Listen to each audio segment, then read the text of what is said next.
Have a listen to that diff whine.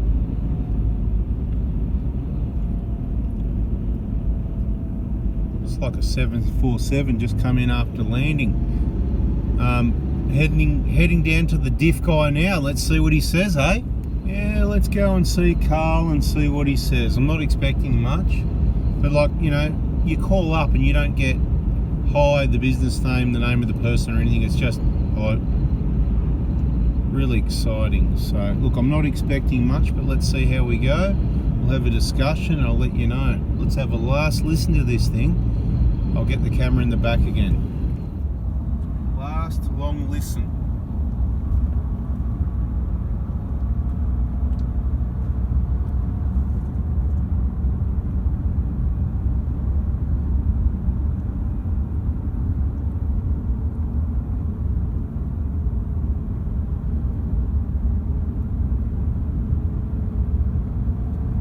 It's accelerating lightly.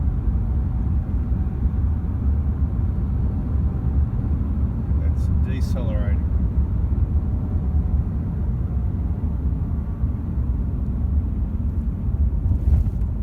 Now to 60. Accelerating lightly back to 70.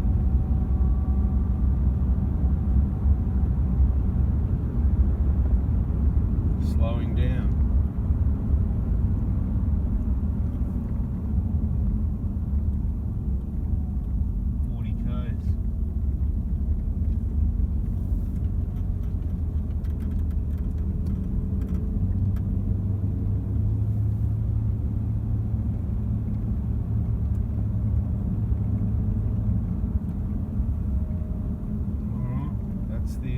Last listen.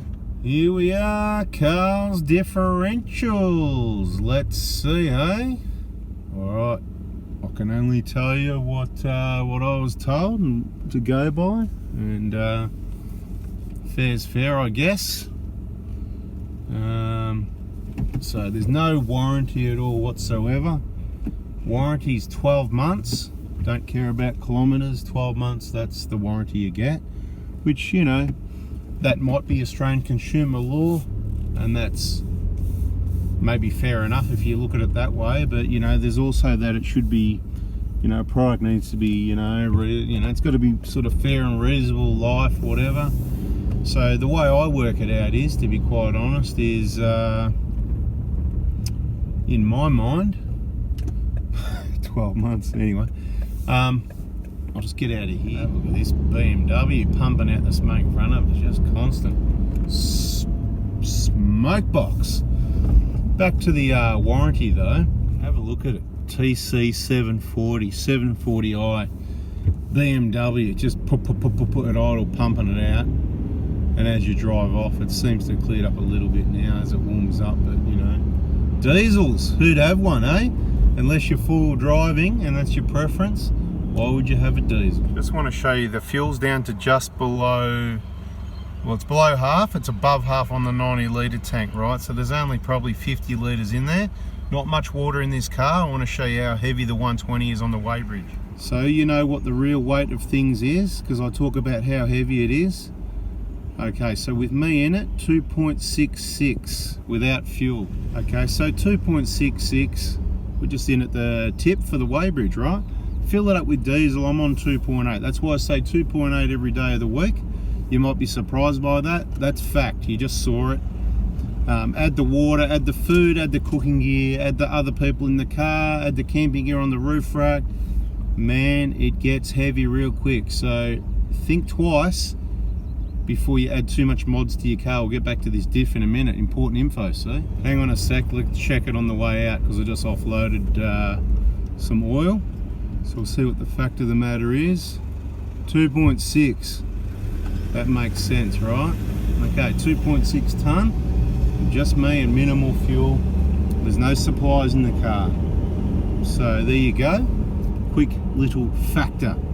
Look, each to their own. You can go to whatever diff guy you like or whatever mechanic you like for whatever you like. But in my opinion, if thousands of Prados that we work on, the diffs last hundreds of thousands of kilometres.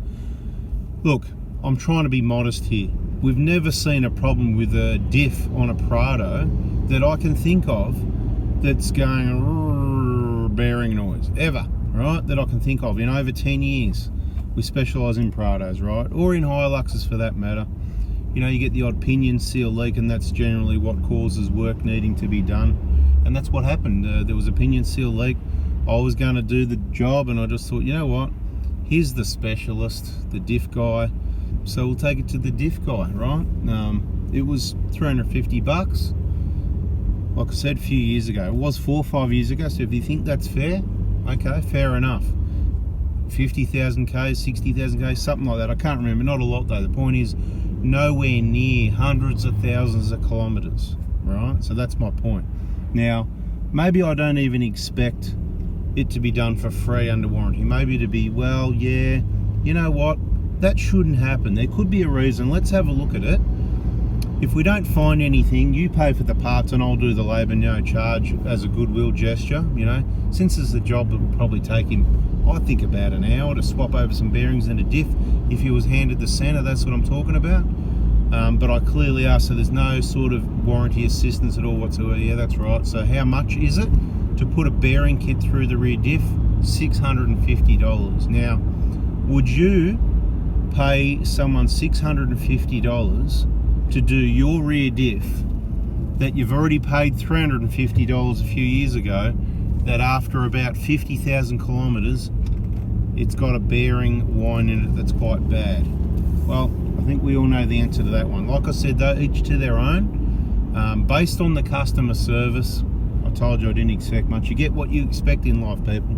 I didn't expect much, but my expectations are based on what I already know. So look, let's just say I will never feel the need to go there again. And if I've ever said to anyone, look, I don't have a recommendation, because I don't, but this is the best I know of in the area, that's what it was, the best. It's the only person I know of in the area. It's time to find someone else.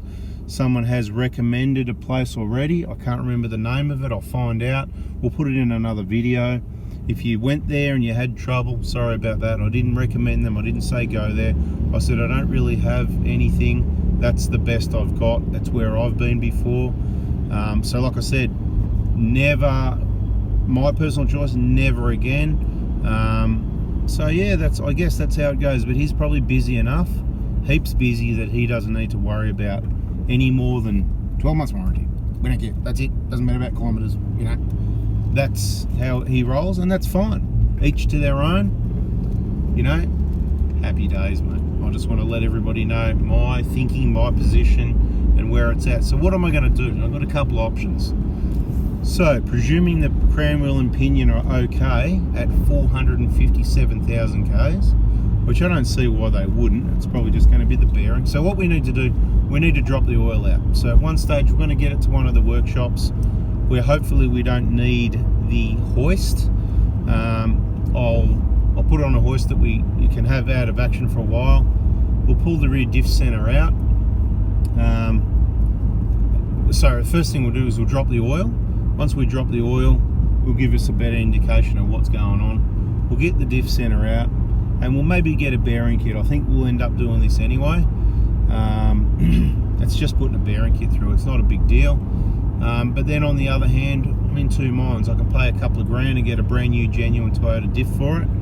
Then I know it's going to last hundreds of thousands of Ks. And if I get a pinion seal leak, well, I've got a spare one there that I can put the bearing seal kit through and just swap it over. Could be handy to have a spare one, or someone might smash their diff one day and I might be able to sell one of them. So either way, I'm starting to think I might as well just order a diff now and a bearing kit, and we'll get it sorted. But I'll have a bit of a think about that, and I hope you people let me know in the comments. The comments could be there before I've made a decision, so let me know what you think. Is 12 months warranty okay? Should I just expect that 12 months, even if it's done 10,000, I said even if it's done 10,000, 20,000, yeah, no, kilometers don't matter, it's just 12 months, that's it, right? So, I mean, we know that's not the best way to run a business, but I'm just wondering what you people think. Am I expecting too much to get more than some assistance after 12 months warranty? Or does that sound good? Because the way I roll is, I say, well, I've got a lifetime warranty on my workmanship, so if we can work out reasonably that we've done something wrong and it's caused damage, I don't care if it's 10 years later. Like, there's a lot of variables, depends who's worked on the car, whatever. But if I can, I'm looking to go, look, actually, yeah, I got a job at the moment. Actually, the client, he says, nah, you know, he's had a problem where I suspect it's related to some work we've done. Okay, he's going, nah, and he's probably watching this video. Well, I'm saying, yeah, mate, you're going to get a surprise. Okay, and I don't need recognition for it from anyone. But if I believe whoever's caused damage, they invented money, you know, it's a good trading thing, you know, money, cash money, you know. If someone's caused the problem and caused the cost, then they should probably pay for it. If you've paid a business to work on their vehicle and they've caused another problem or didn't do the job right, then they should do it again, or they should pay for it. Something reasonable and fair. Yeah, I might change my middle name to Fair, F-A-I-R, Fair. I just really wish everything was fair. I try and be fair as I can. And I just feel that 12 months warranty, yep, whatever, it's just not really fair, right? But look, each to their own. I'm sure there's the majority of businesses, that's how they would roll. I don't think there was many that would say, you know, if you bring your car back to me after 4 years after we've done the injectors, and you go, and it is blowing a lot of smoke on startup. I've seen a lot of your videos where you say, look, you know, this is normal, they've done 300,000 k's, you're going to get a bit of, but there's quite a bit more. And, you know, I'm concerned, and look, I really insist, you know, at the end of the day, if you want me to pull your injectors again and check the seats and make sure, no worries. I'll leave it with me, I'll check it out, I'll check for smoke, and if I think, yeah, you might be right, we'll discuss it. We might do a thing where if I say no, I reckon it'll be right. Well, if there's no problem found, you might have to pay for labour because you're insisting. But if I go, look, you might be right, you know, let's do it. And if I don't find anything, we'll go Harvey's because I agree with you. Or if we find something, then of course I'm going to rectify it at no cost. You know what I mean? So just to give you some examples of how I roll, what I think's fair. There's no time limit. Lifetime warranty on our workmanship. Now, I've said on injector seats, I guarantee they won't leak for 120,000 kilometres if I've done the job, if we've done the job at the Prado Hospital you've booked in with me. Okay, 120,000 K guarantee. Now, our other workshop partners, you'll have to ask them what their guarantee is. Say, would you guarantee those injector seats won't leak for at least 120,000 kilometres like Anthony's workshops do? And see what they say. I'd be surprised if they didn't say, yep, okay, that sounds reasonable to me. That means 5-6 years down the track at 100,000 Ks, if they're leaking, and I guarantee it. Why do I do that? Because I've seen thousands of these things, and I know where they start leaking. I know the lowest I've ever seen. Anyway, I can talk all day. You know how it works, people. Back to the Prado Hospital, back to the workshop, back to work, getting all these kits together for you people to keep you happy. I just had to take the next step and see him and to see what he said. I think I've done the right thing by doing so. I've tried not to be harsh on him. It's just what it is. I don't agree with that sort of level of service. It's not how I roll. So we're finished. Each to their own. Catch you in the next video. Subscribe, turn the bell on if you don't want to miss it. Bada bing, bada boom, baby. Catch ya.